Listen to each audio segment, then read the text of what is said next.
তো এই জন্য আপনারা কমেন্ট বক্সে দেওয়া লিঙ্কে ক্লিক করে এই ওয়েবসাইটে চলে আসবেন। না এখান থেকে একটু স্ক্রল ডাউন করে এসে ফ্রি ডাউনলোডে ক্লিক করে দিবেন।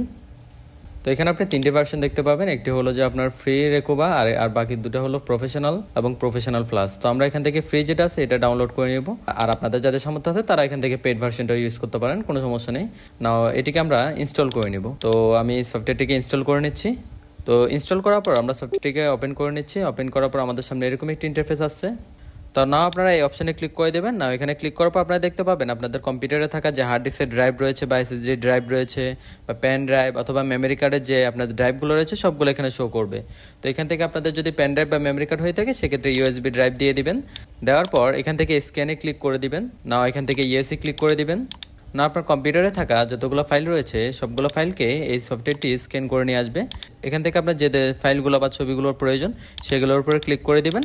ক্লিক করে এখান থেকে রিকভার অপশনে ক্লিক করে দিবেন। এবারে ক্লিক করার পর আপনি লোকেশনটা সিলেক্ট করে দিবেন, যে লোকেশনে আপনার ফাইলটা সেভ করতে চাচ্ছেন।